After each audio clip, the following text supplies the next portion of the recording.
harmony singing, and so particularly, I think you hear it particularly in the late 90s on albums like Stupid Dream and Signify, some of those Porcupine Tree albums. I'm really getting into tracking my voice with harmonies. And that really came from listening to the Beach Boys, the classic Beach Boys stuff, Pet Sounds, Smile, Todd Rundgren, and Crosby, Stills, Nash & Young. Those three artists for me were kind of an obsession for about a year. And I listened to them so much and learned so much about how to arrange multi-track harmonies. So that kind of answers your question. I guess that was a bit what I did with my voice. Wayne says, Steve, is there any chance of a Steve Willson feature cruise? Solo work, Porcupine Tree, No Man, Blackfield, Days of the Year, I Am, and of course any bands. Just the logistics of putting that together blow my mind. You know, I mean, I think that firstly, I certainly wouldn't do it on a cruise. That's my idea of hell. But the idea of maybe doing a concert where I have perhaps more of my projects together in one place and one kind of event is an interesting idea. I mean, I tell you, last year I did 2 shows at the Royal Albert Hall, which I'm sure some people know and maybe came to them. 2 shows at the Albert Hall, and I did 2 different sets. I had guests. That in itself, at the end of those 2 days, I was absolutely shattered from rehearsing all that repertoire. And I'm a control freak, so I'm thinking about the lights, the screen, the guests being looked after. My guests, is the hotel nice? Are they happy with the hotel? Have they got food? What's the set list going to be? Are my band happy? All my friends, have they got the seats that they're supposed to have? And I was just exhausted at the end of those 2 days. So the idea of adding into all that, the idea of having multiple projects, I just think it would probably kill me. But I love the idea. Josie says, where were you when you wrote Trains? Could you tell me a bit about how you wrote it? E.g. time span, was it a quick write in terms of ideas? Trains, that's funny because that song became really a very popular song, if not the most popular song of my former band. And it was strange because for me, and I think probably a lot of songwriters have a similar kind of story. For me, it was just another song. And I wrote a bunch of songs for an album, and I put the best one, the 12 that I thought were the best on that record. And it wasn't my favourite song. It wasn't my least favourite either. It was just a song.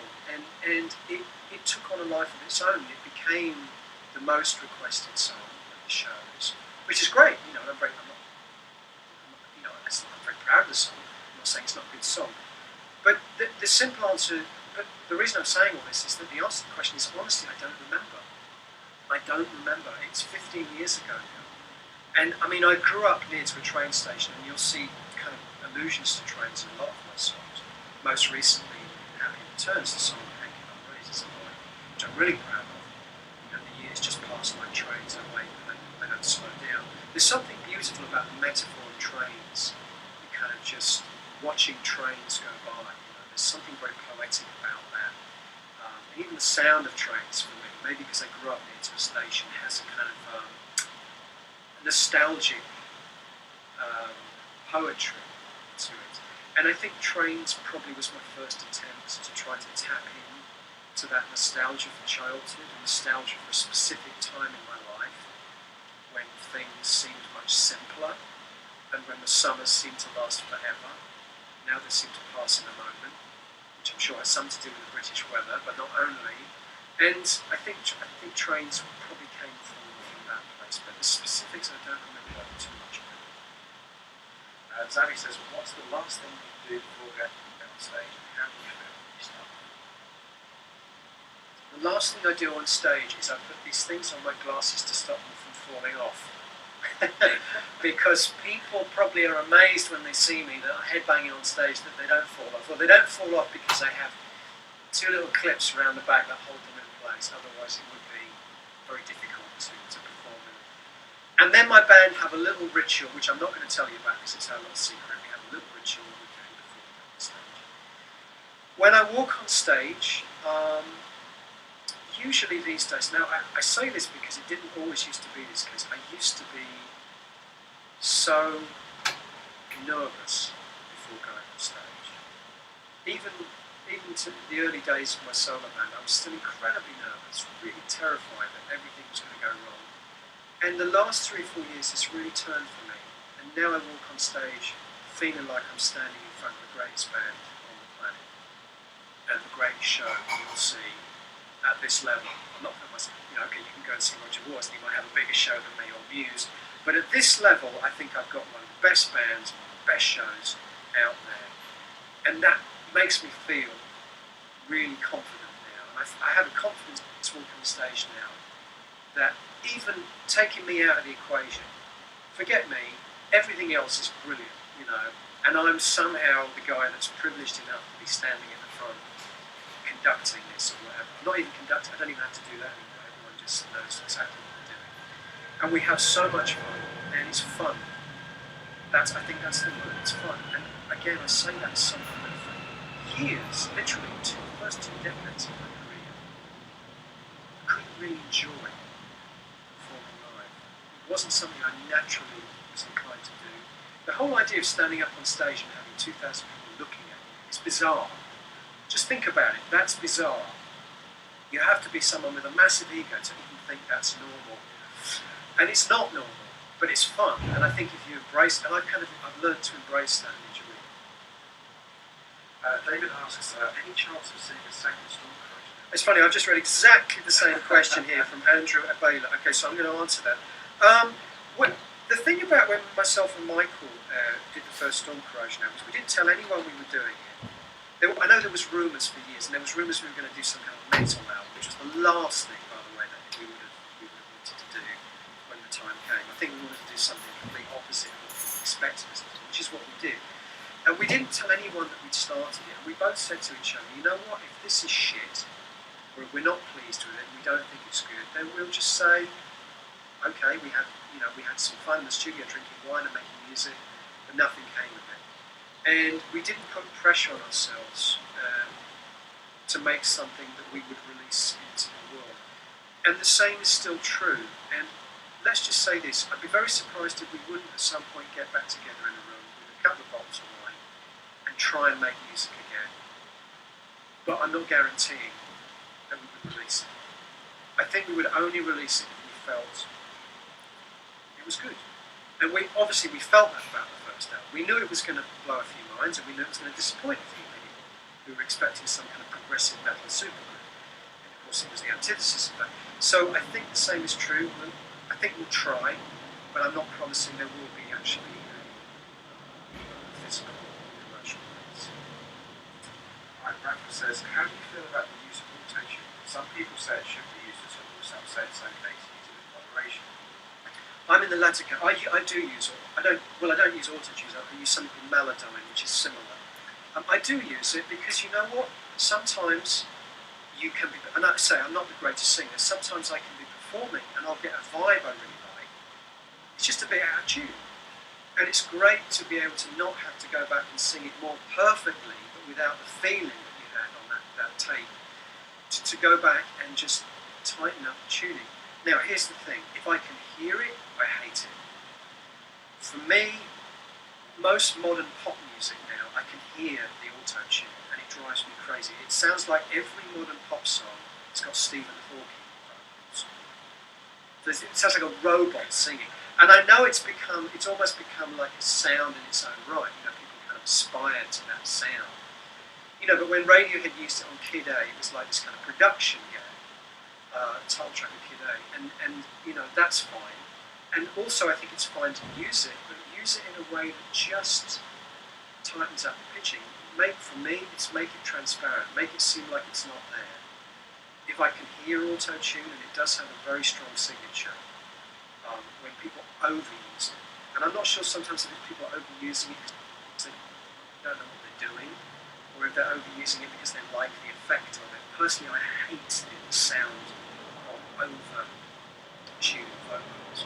But I've used it as a production game. There's a little part in the Raven to sing where it sings, and that was actually kind of using auto-tune in an extreme setting as a kind of production, sort of production game. But that's the only time, hopefully the only time you'll ever really hear the signature of Melodyne and auto-tune. Do we have any more coming? Yeah, let's have a look. Are you catching Pokemons today? No, I don't play computer games, so I'm vaguely aware of this phenomenon going on. What is your opinion about Frank Zappa's Hot Rat? It's a masterpiece. How many bottles cost the first album? I don't understand that question. Dream acts you wish to produce? Well, I don't really have time to produce albums, but I love remixing. I do some remixing work of some classic artists. The top of my list for years has been Kate Bush, and I've tried to through various contacts to persuade her to let me remix some of her albums in 5/1, but she's not interested, which is fair enough. But she's still top of my list anyway. Alright, Matthias says, Stephen, your interest in filmmaking and script writing is widely known, but it hasn't really taken off yet. The closest you've been to it dates back to the Deadly camera, but a lot has changed since then in terms of financing and projects.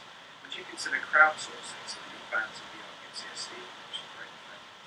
I'd love to, one of my big unfulfilled ambitions is to do a soundtrack to it, and I think in some ways the only way that's going to happen is if I also write it, because no director seems to be knocking on my door.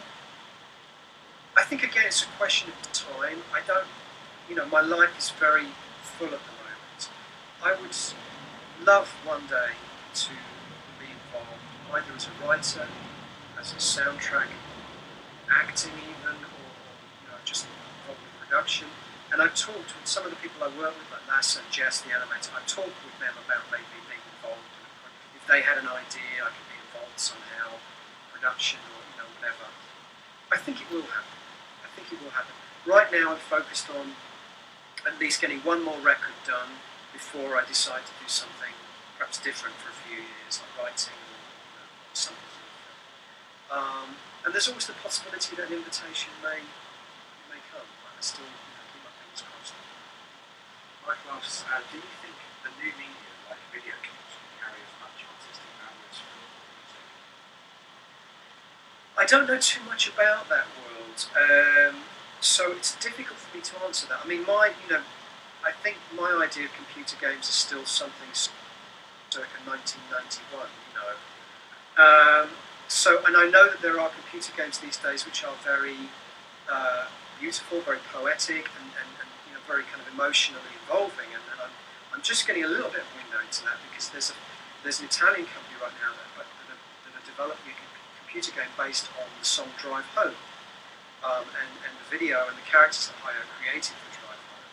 And they've sent me some stills and also some movie, and it looks absolutely stunning, absolutely beautiful. And I'm thinking, well, actually, maybe computer games have obviously moved on a lot since I remember them. But I must confess, I'm not really that familiar with it. Shweto asks, what's the saddest and the happiest lyric you've ever written? The saddest one must surely be Routine. Happy. Have I written anything happy? I don't know. Happy. You tell me. Have I written any happy songs? Happiness 3. Yeah, but Happiness 3 is kind of ironic, isn't it? Yeah. When I use words like happy, and when I have a song called Perfect Life, it's obviously it's obviously ironic. I don't know. Have I written any happy songs? Folks maybe can write in and tell me. Yeah. I think there's a difference. Business and feel happy, because I've always found sad music can be very uplifting, make me feel very good, And I think Routine, it's sad though it is, it's very touching, very emotional, very beautiful, and hopefully it makes people feel good. But actually happy, songs about joy and happiness, I don't know if I've written any. What about the rest of it? Yes, good call. Rest Will Flow from Light Bobson. Yeah, that's a kind of love song. It's kind of happy. There you go. Alright, Connor asks, hi Stephen, I'm a big fan of the Hank Arrows packaging. Can we expect another extravagant deluxe edition for the next sale? I hope so. I mean, my idea is my catalogue would ultimately look like a library, artwork is very important to me. I've never really understood the distinction between making music and the creative act of making the music, and the creative act as in terms of how you present the music, how you present the live show, how you present the website. You know, all of those things are part of, or they should be, part of an artist's aesthetic and a part of their creative vision. So for me, making the music is just the beginning. And then it's obviously a very important part of the process, but then it's all about the presentation, the artwork, the live show, the website, the way you present the music. And I think I will always be that kind of person. Sometimes it's a curse because it's hand cannot raise with so much work, you know, and it's amazing, I'm so proud of it. But writing the blog and all the text and then developing the artwork with NASA, it was very time consuming, but very, very gratifying, very rewarding. And I think the response from the fan base made it. We've got another question about hanging out rays here. Okay. Laura asks, does the protagonist die in hanging out rays, or is she taken by aliens? Both of the. I mean, this is the thing. I'm a big fan of cinema. People know I'm a big fan of cinema. My favourite movies are almost always the ones that don't spoon feed you answers. I love movies that have ambiguities. I love movies where you're not sure. You know, like take a movie like Stanley Kubrick's 2001, where you're not quite sure what's happening here. But it makes you think. And it makes you draw your own conclusions. You know, David Lynch has a lot of that movie in his films too. And you ask him, why have you got that? He doesn't know either. You know, and I think there's a sense that sometimes, without being self-pretentious, sometimes a piece of art can almost transcend a person who created it. I don't know is the answer. I think there's a number of possible conclusions to draw from Hank and Rose. Is the whole thing happening in her mind? Does she die? Does she kill herself? Is she taken by aliens? Is the whole thing happening? I don't know either, and I don't think I want necessarily to come down on a specific, and I think that's the kind of art I like, you know, and I love movies like that too.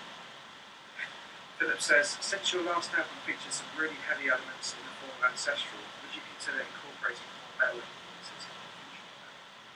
I think for me, metal was part of my musical vocabulary now. I mean, there was a time when I was very into metal, particularly from listening to bands like Sugar and Opeth, and I definitely made a couple of records with Porcupine Tree that were almost on the verge of being, you could almost classify them as metal albums, I guess, but I think some people do. I can't imagine ever making a record that was that much indebted to that style again. But, you know, as the person asked the question has kind of alluded to, there are still elements of that kind of pop up from time to time.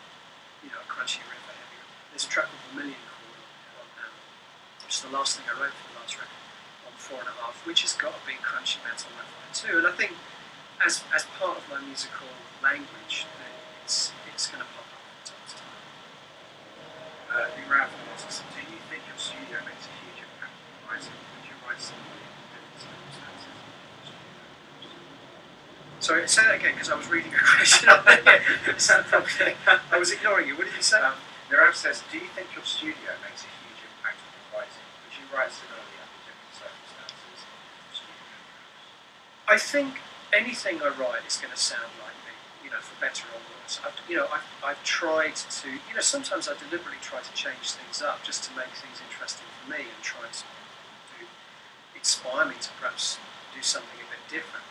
But whatever you do, always it's like whenever you look in the mirror, you always see you, basically, at the end of the day, looking back at yourself. So I think whatever I wrote with whatever kind of resources I had around me would ultimately sound like me. But I think what I do like is being in this room, is I have within reach here all of the things that I might feel like I need to touch at any given moment, whether it's the bass, the Telecaster, the acoustic guitar, the synths, the mellotron, the drum machines, I've got, you know, auto harp down there, I've got a harmonium, I've got a banjo over there in the corner. And I think for me, because of the kind of music I'm not the kind of guy who goes into a room with an acoustic guitar and comes out with an album. You know, I'm not Bob Dylan in that respect. And so for me, because of the kind of music I make, because it can come from anywhere. It can come from a guitar riff, piano lick, banjo, a drum pattern, a loop, a bass line, the sound of the alto harp or the harmonium or a vocal. I need to be able to have all of those things around me, and that's why, in a way, I feel I can produce my best work in my studio. Ruby says, will the next album feature even more electronic sounds? Yes, it already does. Yeah, I've got a lot more electronic stuff going on now. I love it. I mean, electronic music, possibly my favourite kind of music to listen to. You know, I mean, for years, it's funny, people always ask me about the latest album by somebody who makes very similar music to me, and it's actually kind of the last thing I would listen to. You know, no offence to the artist in question. It's just I think a lot of musicians are like this. They tend to listen to music which is very different to the music they make, because it's like going to the office. You know, if you go and listen to an album that's similar to what you did, it's like going back to the office. You know, so I've spent many years listening to electronic music, and you know, artists like Aphex Twin, Square Pusher, Lords of Canada, Wolfgang Voigt, Plastic Man, and it's creeping more and more into my writing, actually. Particularly over the last couple of years, it's creeping more into my writing. So I think the answer is yes, it's still going to be a rock album, of course it is, but I think there will be a sense of electronics. Martin asks, did you ever get the picture of Michael Lagerfeld holding a sword framed on your wall, like you said you would in the internet test documentary? Did I? No, I didn't. Okay. Alright. No, I didn't. I should have done, actually. That was pretty funny. Yeah. We've all been there. I mean, I've done photo shoots where I was dying inside because I just knew it was totally wrong. But sometimes you do things for the wrong thing for the right reason. I guess in that case. But the whole metal world is awesome. That is brilliant. Okay, I only hope he's watching. If he's not, I'm gonna. Thank you very much, guys. You planned this, haven't you? Really like that. Yeah, I'll put that there. Okay, I love it. Awesome. Yeah. Shall I take one of these then? Yeah, if you want. Okay. Hi Stephen, I've been a fan sometime and would love to introduce more music to your music. Will we see any other albums from other projects available on streaming services anytime soon? Yes, you will. I think the Porcupine Tree catalogue is starting to go on the streaming services from next month, and No Man, Blackfield, it's all going to be up hopefully by the end of the year. It's all going to be. Sorry, I'm going to take it away. I can't look at that. Appreciate it. Yeah, it's just too ridiculous. Yes, it's all going to be up on the Spotify and Tidal and Deezer and all those services by the end of the year.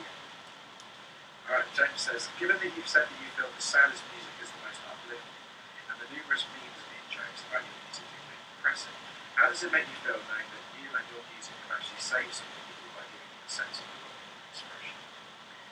I think, that comes back to what I was saying earlier. I mean, this whole thing about me, the music is melancholic, but I dispute utterly that it's depressing. If sad music was depressing, I'm sorry, but no one would listen to Pink Floyd, no one would listen to Radiohead, no one would listen to Nine Inch Nails, no one would listen to Nick Drake. This is incredibly beautiful, transcendently uplifting music, which tends to dwell on the human condition. And let's face it, being alive in the 21st century is not the greatest thing, is it? I mean, there's a lot of stuff that's wrong. Without wishing to sound glib, there's a lot of stuff that you can look around the world. When I look around the world, I don't see an incredible amount to be positive about. Now, that doesn't mean that I'm not a happy person. I am. In fact, I kind of joke about it, but it's true. I do put a lot of the negative side into my songs in order that I can be a happy person. And I am. I think people are sometimes surprised when they meet me that I'm not, Ian Curtis about to go. That. But that I'm not some depressive, and I think that there is a truism there that as an artist you can kind of exercise a lot of those negative things in music. And I think what you're touching on there, or what the person who asked the question is touching on there, is that that can also be cathartic for other people. And that when they hear something very sad or very melancholic or something about loss or regret or death or depression or whatever it is, it makes them feel good. Why does it make them feel good? Because they understand they're not alone in the world. Feeling those things, that we have this shared human experience. Everyone understands what it is like to lose a loved one, to feel lost, to feel depressed, to feel loneliness. Everyone understands those things. So when you write a song about that and you give that to people, I think that creates this incredible empathetic response from the listener. Not everyone relates to that. Some people probably do just find it depressing. But I think clearly people that listen to my music must like that, otherwise they wouldn't listen to it. And so they're responding in a very positive way to something. And I think they're responding in a positive way because it makes them understand that there is something very beautiful about this shared burden that we carry, the burden of awareness of mortality, awareness that our lives are ticking away. We only have a set amount of time to be happy, to find the person to spend our lives with, to find the job that fulfills us. And let's face it, a lot of people never find those things. And I think music gives them something to hold on to understand that that is a universal problem. Raphael says, hi Stephen, I remember a couple of interviews you gave a few years ago in which you mentioned that your favourite song that you've ever written was Stop Swimming, Stupid Dreamland. Has your opinion changed? Or is it still okay? I still love that song. I've written a lot of songs since then that I'm equally proud of. I think the title track of The Raven Who Refused to Sing, for me, I'm very proud of. It's funny enough, it tends to be the more simple songs that I end up being the most proud of. Maybe because to me they're the ones that are hardest to write. But if you can capture some simple sentiment within a song like that, a relatively simple song, with relatively direct words, and the words in The Raven Who Refused to Sing are not clever, they're not complicated. They're very simple, direct words about loss. And that for me is a very rare thing to create something that precious and exquisite. And that song for me is, if push comes to shove, if I had to pick one song now across my whole back catalogue, I think it would be that. Alright, Teresa says, the majority of your UK shows are seated, and you've mentioned other shows where you want to see people get into it and you're open for the audience. Do you feed off the energy of crowds? And if you do, how do seating versus standing impact on you and the It's a really difficult one because about 3 years ago, my agent, Neil Warner, came to me and he said, I've seen the show and I think this is a show that should be in beautiful seated theatres. And I could totally understand why he said that, because there's a lot of visuals and the music's kind of very immersive and you almost like want to just sit back and enjoy the spectacle. But at the same time, a part of me was really sad about that because I love the live energy of a kind of rock and roll show. And I've missed, at the seated shows, I've really missed that. There is a very symbiotic thing going on between audience and performance. And I don't think sometimes the audience realise how much they influence the show. They really do. And when you're playing to a room full of people who are all sitting there with their arms folded, it's tough. It's really tough. And I have had to learn, I've had to learn to deal with that, to still be able to tell myself, no, they're enjoying it, they're just not able to show it because it's again. But I miss the standing shows, and occasionally we do standing shows now, and I always look forward to those. So for me, there's no ideal. Well, actually, the ideal is a venue where there's both, and there are some venues now where you have standing area at the front and you have seating around the outside, and those venues for me are the best of all possibilities. Yasin says, are you anxious when you send your demos to other members of the band for the first time? Anxious because they're not going to like them, or I guess is the insinuation. Not really, because I think that at this stage, as long as I'm excited about the material, that's all that matters to me. I say that, but there are actually people that are in front of those guys that hear the material even before those guys hear it. And Lasse is one of them actually. Lasse is someone I always send new songs to, and kind of get a feel from him if it's something that's going to fly or not. And I think by the time I present them to the band, I'm pretty confident that I've got the material the way I want it to. So yeah, I'm not nervous. No, not really. No. By the time I present it to them, I'm happy that it's struck on. Shall I take one off of here? Yeah, absolutely. Okay. Was Colin Newman of Wire supposed to be in the Santa's movie? Yes, he was. We filmed him, and he's in the book. But Lasse cut his scenes out. You have to ask Lasse. We filmed so much for that movie, and Colin was one of the guys we talked to. For those that don't know, Wire is a fabulous band from the late 70s and 80s that I was a massive fan of, still am a massive fan. Yes. Let's please go back to some standing shows. We'd love to rock out without getting hassled for dancing. I kind of agree. See my earlier answer. Do you smoke up before you produce? I guess he means, do I roll a joint or something? No, I don't. That's not my thing. Stephen, how do you feel about modern gent styles of progressive gent? Is that how you say it? Degen styles from bands such as Animals, Sleeves, Periphery, Sky Harbor, Tesseract? I don't know any of those bands. Sorry. For me, you're talking about Meshuggah. I love that band, but to me, I'm not sure I need to hear any other bands really like that. I mean, Meshuggah for me is definitive in that particular style. They kind of invented that style. Right, Tim says, will the shows this fall be pre-union material? No. I don't think I'm going to be that far down the road yet. But having said that, most of the places I'm playing in for, they won't have heard a lot of the stuff that we've been playing in the last few months. They won't have heard the stuff from 4.5.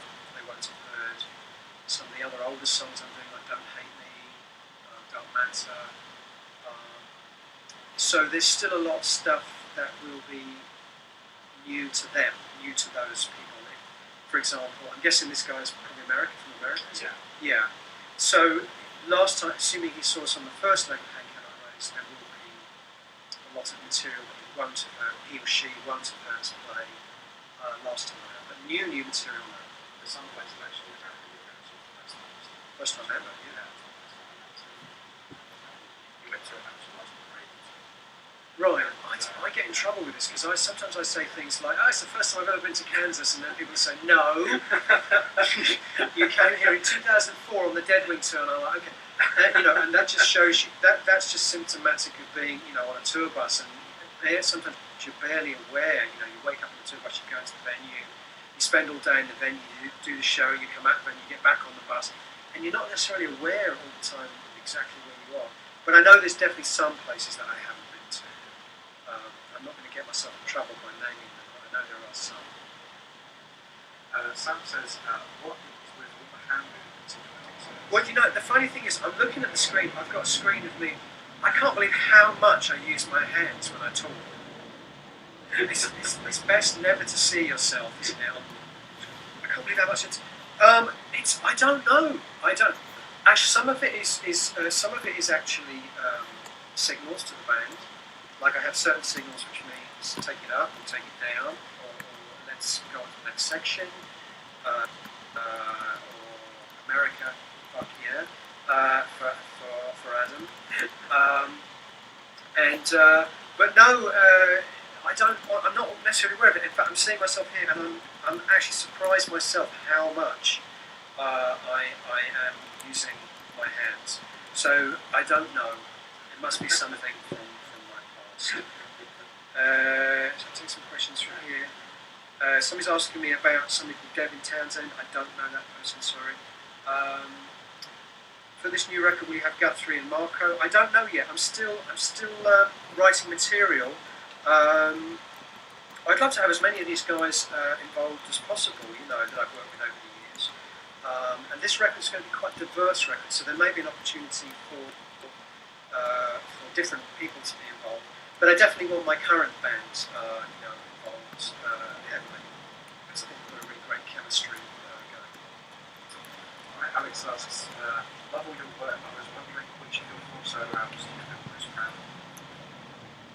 The last one and the first one. I love Insurgencies, the first solo album I made. It was a big break for me from what I was doing at that time with my band, just going more and more just the metal area. And I wasn't feeling that so much, and I wanted to make an album that was more about electronic music, about the music I grew up with, which was post-punk music, bands like Wire, Joy Division Magazine, The Cure, Cocktail Twins, which had never really come out of my music before, and I made that record very much drawing on that. And I never really made another record like that after that. I kind of got sidetracked, not sidetracked, I got involved in more kind of classic rock side for the last few records. But I think it's coming back a bit on the new writing, the new stuff I'm writing. And the last one, I just think because conceptually and musically, everything came together on Hank Rose in a way that I couldn't really have planned. The concept was a gift. The music just seemed to come naturally out of that. Lyrics came very easily. Lyrics that seemed to be very much about the now, living in the 21st century, about the problems that we all have, about isolation and loneliness in the 21st century, in the age of technology, in the age of the internet. And it just all came together. The artwork that Massive produced, the blog, the films that we had in the live show. It just seems to carry through in a way. Again, this is something that I couldn't have planned. It's just sometimes things just fall into place beautifully.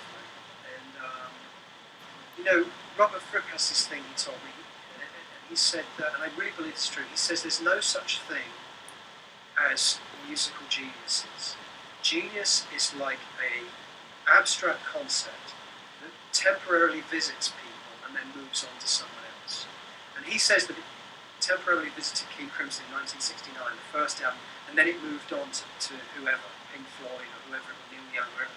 And then it stayed with them for a while, and then it moved on to someone else. And listen, I'm not saying Hank Cannot Rise is a work of genius, but I'm saying that I feel that for whatever reason, the spirit was there on that record, and everything just came together beautifully on Hank Cannot Rise. In a way that not through not trying, I was certainly trying, but perhaps it didn't come together quite so well on other records I've made. So I would say Insurgencies and Hank Cannot Rise. Greg says, when's the next bass community album? Wow, I haven't done. It's funny, I developed music for bass community for live performance because I did a performance live and developed it. I haven't recorded it properly. I guess I've been so sidetracked with everything else, the solo work and that, I haven't really thought too much about bass community for a few years now. You know what I need to do? I need to do a new record. It's one of those things. It's very easy for me sometimes to think, when I do bass community, no one's really listening, because it is a very small percentage of my fans that I think listen to bass community. But I guess that there are some people out there that do appreciate that. Maybe there's even some people out there for whom it's their favourite thing I do.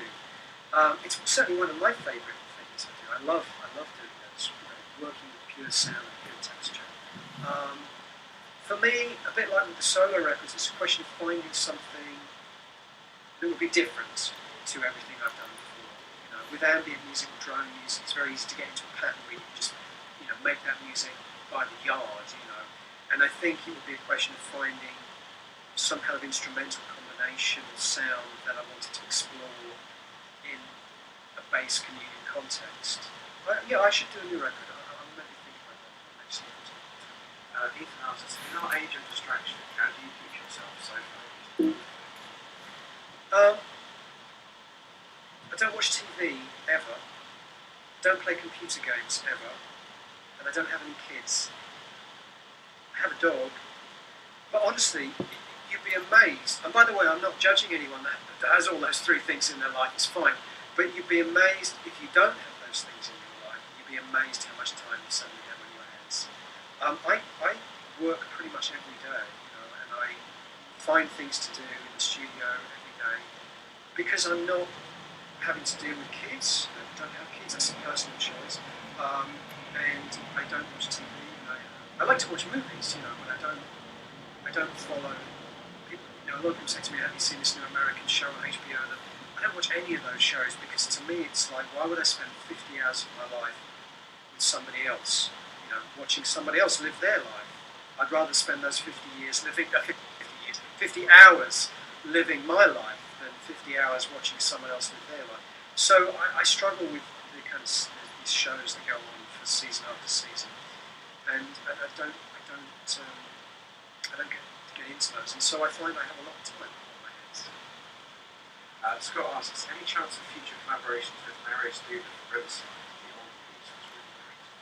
Yeah, that was a really beautiful piece, wasn't it? But I'm sure people know the background to that. That was actually done for a specific reason. It was done for a young fan of ours that died of cancer, very young, and called Alex. And it's almost like his dying wish in a way was that his two favourite artists, me and Marius, would collaborate on a song using his poem. So we did that kind of as a one-off. I don't know if we'd not talked before that about doing something together, but we certainly enjoyed doing that track, and I think it came out really beautifully. And we've actually talked about maybe releasing that on a single at some point, so we'd have to come up with something for the other side. So I think we definitely do at least a B-side for that song. Let's have a look. Who's your favourite Italian prog band? I really like Aria. Aria, how do you say it? Aria. The stream is breaking up for me. Okay, it's not a question. Have you got the project to do a DVD on the Hand Cannot Race? Okay, this is a question I think we get asked a lot on Facebook, isn't it? The simple answer is I planned to film one of the shows on Hand Cannot Race, and I never got around to it. And so unfortunately, there's not going to be a document of this particular tour, which in a way is a shame. Although part of me also thinks, if you want to see the show, come and see the show, because there's no substitute for seeing the show, seeing the spectacle of the show. Now I understand also there are some people that are never going to be able to see the show. People who live in Iran or something, they're never going to be able to see the show. And I'm sorry about that. There isn't a kind of document there isn't going to be a document of this tour.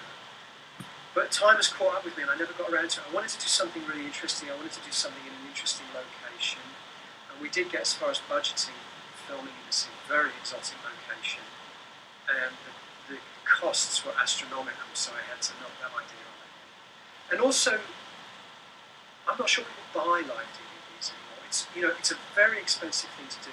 If recording an album costs, say, this much money, recording a live DVD can cost 3 or 4 times what it costs to make an album.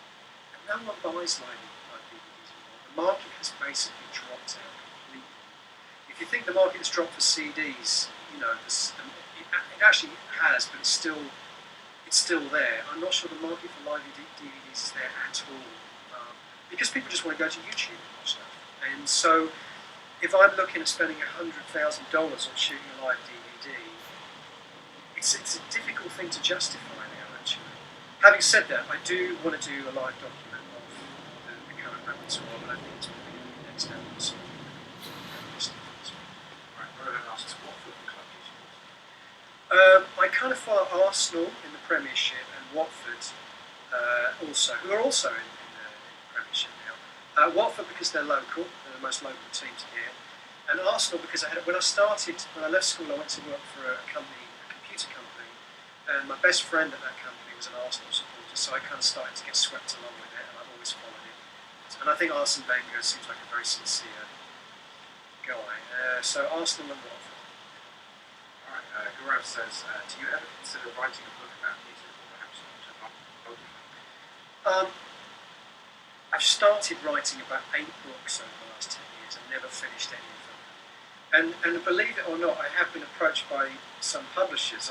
Apparently I'm enough of a name to justify someone wanting to publish my work. And I don't want to do just a straight autobiography. I want to do something more interesting and more surreal that perhaps could also be have some form of autobiographical content.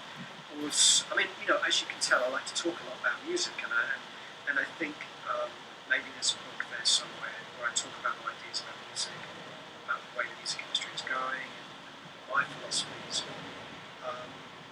So again, it's something that I think inevitably time was. Chip says, what part of the show do you look forward to the most every night, and at what point do you feel the most relief I look forward to doing there's a little run in the set right now which I really look forward to doing, which is Vermilion Core, Sleep Together, and The Raven That Refused to Sing. Just because I love playing all three of those songs. They're so dramatic. All three of them are so dramatic. Especially when we do Vermilion Core and Sleep Together behind the transparent gauze, And I really look forward to that part of the show, which is kind of towards the end of the show. There's really nothing that I just want to get it over with, you know what I mean? If there was, I wouldn't be playing it. I don't feel like I should have to play stuff, because I think the audience can tell. They can kind of pick up on if you're not really digging playing something, if you're kind of going through the motions or doing it because you feel like you have to, I think they can pick up on that. So I kind of decided a long time ago not to do that, and I'm lucky because I don't have any hits, If I had written once upon in my life, if I'd written a big hit, there would be the expectation that I would always play that. And I'm in the fortunate position of having been unfortunate. And I've never had a big hit, so I guess people don't necessarily feel cheated if they don't hear, or maybe they do, I don't know, but I certainly don't feel like I have to play something just for the sake of it. So there isn't really a part of the show I dread. No.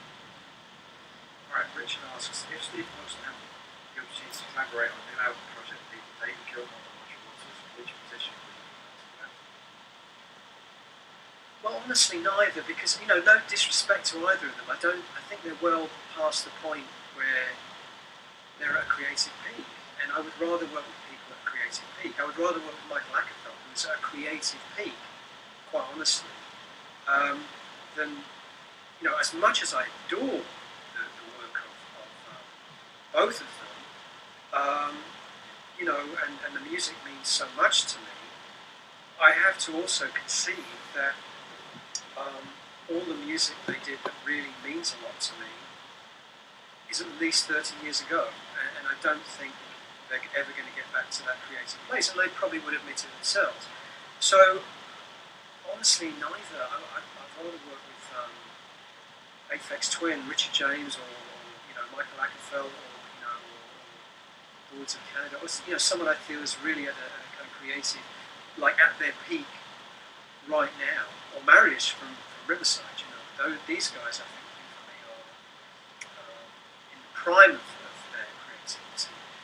So I'd rather working with people that made their best work, amazing though it is, ears though it may be, 30 or 40 years ago.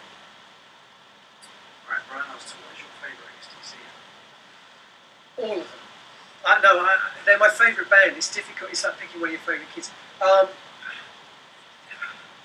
I love Drums and Wires, I love Black Sea, I love Skylarking, I love Mama, I love Apple Venus.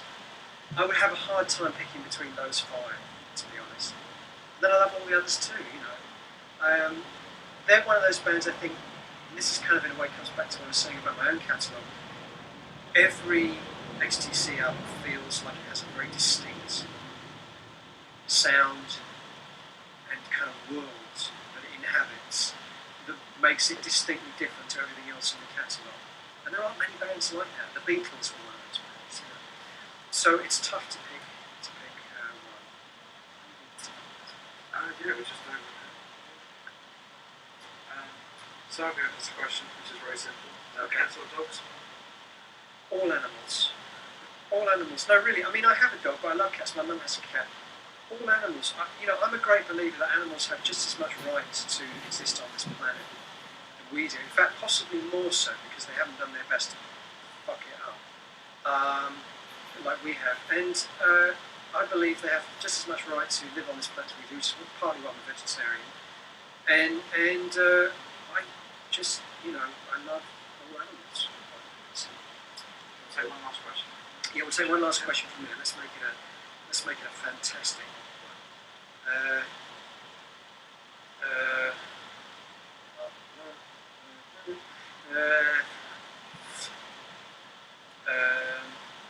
Ask me another one while I'm choosing. Yeah, there we go. All right. Andy asks, hi Stephen, any plans to reissue Deadwing online? It's not. I would love to issue on Deadwing. Deadwing and In Absentia are totally tied up with Warner Brothers, and a lot of people may know that Warner Brothers now are obliged to sell lots of the Mergers and Monopolies Commission basically told Warners they had to sell some of their assets, meaning some of their catalogue. So, for example, the Radiohead catalogue has now been sold to Excel for however many million. And one of the things that Warners are trying to do is sell the Porcupine Treeback catalogue.